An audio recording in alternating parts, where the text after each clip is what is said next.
Bonjour à tous les élèves. Je vous contacte aujourd'hui afin de vous présenter cette leçon à distance. J'espère que la séance de la lecture passera bien. Alors, je commence par une lecture magistrale du texte.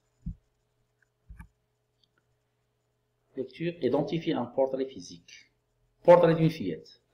Nous l'avions remarqué en entrant à Bou Saada, à l'heure où le soleil se pose. La petite fille se tenait contre un mur d'argile. Elle pouvait avoir 5 ans et resplendissait de coquetterie. Ses chevilles de bichette jouaient dans des khatkhals d'argent grossier. À ses bras teintés des fils torsadés de métal. Elle avait de grands sourcils démesurés, peints en noir vif sur son front. Des yeux profonds entre ses cils épais et une bouche fière aux lèvres bien dessinées. Une étoile bleue marquait chaque pommette ronde et une flèche bleue divisait son menton. Un tissu déchiré et rougeâtre tordu sur ses cheveux laissait voir de tresses poussiéreuses. Ses habits en lambeaux laissaient paraître son maigre corps. Ses petits pieds étaient encroûtés par la vase du ruisseau et ses mains sales étaient brunies ou aimées. La petite fille, immobile, semblait née l'instant d'avant, modelée d'une poignée de désert, d'après Colette, prison et paradis. Après avoir lu le texte d'une manière expressive, nous passons à la compréhension en posant des questions aux élèves. La phrase « Je comprends ». Relève le titre de l'œuvre dont ce texte est extrait. Voilà la réponse. Prison et paradis. Deuxième question. Quel en est l'auteur? L'auteur, c'est Colette. Troisième question. Le lieu de l'histoire, c'est-à-dire où se passe l'histoire. L'entrée de Bou Saada.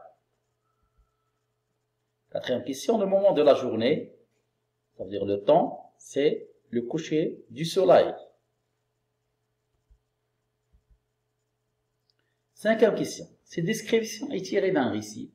Relève les passages qui racontent. Ça veut dire les passages narratifs.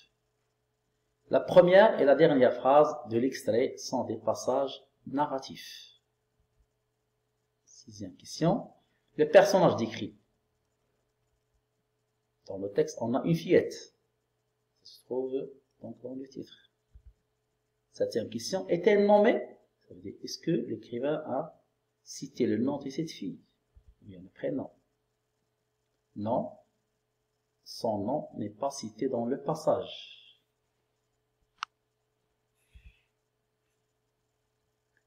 Question numéro 8. Quel âge a la petite fille? Dans le texte, donc, on a 5 ans. Question 9. Je complète le tableau suivant à l'aide des adjectifs ou des expressions caractérisant, c'est-à-dire décrivant, l'aspect physique du personnage. Alors, partie du visage et on a caractérisation. Les sourcils. Donc, comment sont les sourcils de cette fille? Grand et démesuré, peint en noir vif. Pour les yeux, la caractérisation c'est profond, c'est-à-dire la fille a des yeux profonds. Pour les cils, épais. Alors pour la bouche, elle avait une bouche fière. Pour les lèvres, elles sont bien dessinées. Passons maintenant à la question numéro 10. À partir de ce tableau, quel ordre a choisi l'auteur pour décrire le visage? C'est-à-dire, est-ce que du haut en bas, de bas en haut, du haut en bas? Question numéro 11. Ce portrait est-il favorable, ça veut dire valorisant, ou défavorable, ça veut dire dévalorisant? On parle du portrait de la fillette. Le portrait de cette fillette est beau. Parce qu'on a dans le texte lèvres bien dessinées, resplendissaient de coquetterie. Question numéro 12. Relève les expressions montrant que le personnage est tatoué. Dans le texte, on a une étoile bleue marquée chaque pommette ronde et une flèche bleue divisée son menton. Pour la question 13. Trouve toutes les expressions révélant que le personnage est pauvre. Ici, on parle donc du portrait social. un tissu déchiré et rougeâtre. Détresse poussiéreuse, ses habits en lambeaux. Question 14. Le portrait de ce personnage était seulement physique ou était physique et moral? Donc dans le texte, on parle seulement des portraits de cette fille et seulement physique. Pas de traits moraux. Pour la question 15.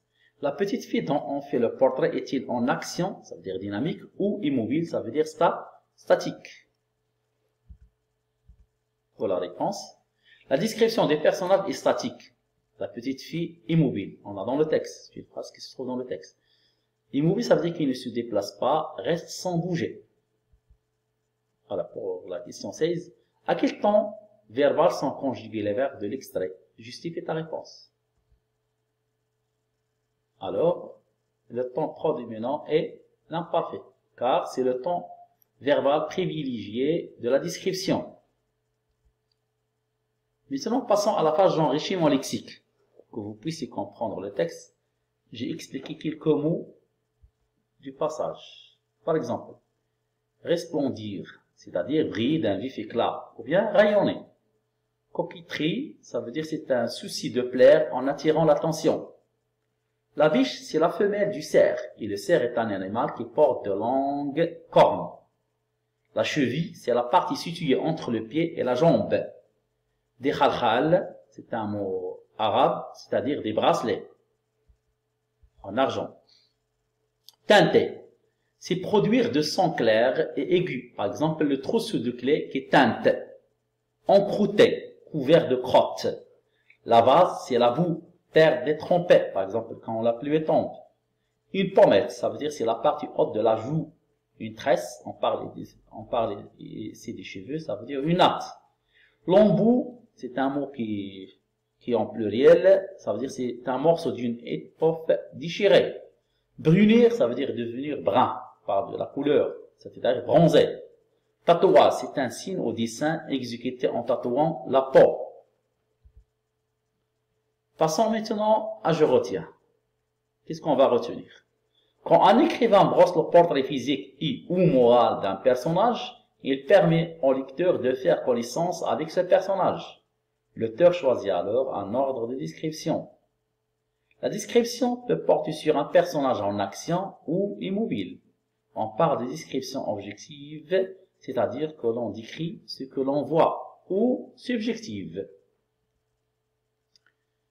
Alors, nous avons ici un modèle, décrire un personnage. Je caractérise les éléments de l'image. Nous avons ici une image d'un enfant.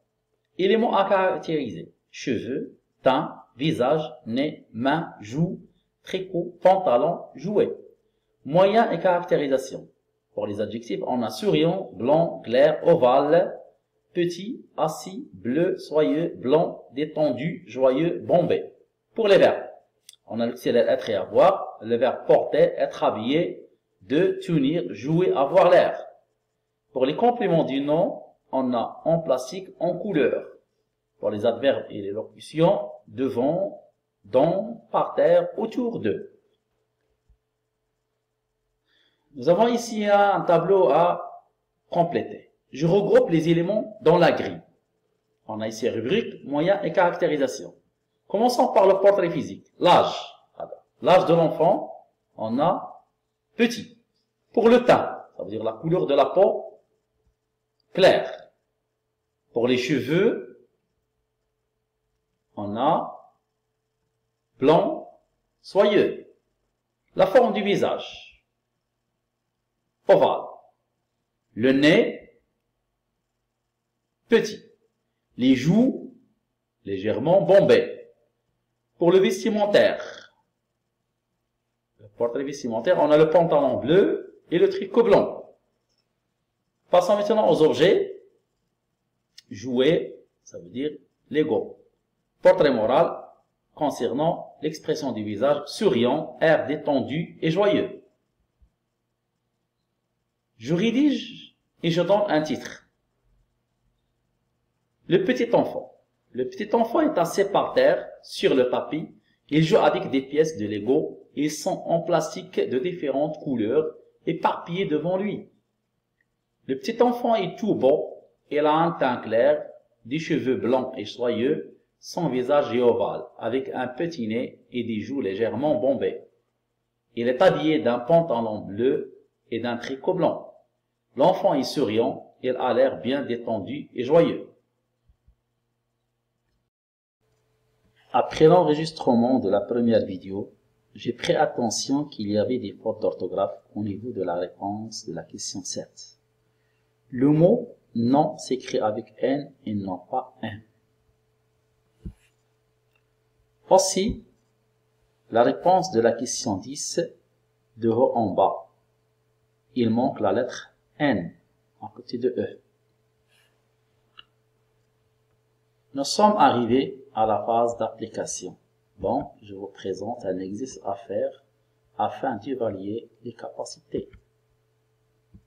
Bonne chance, mes élèves, et au revoir.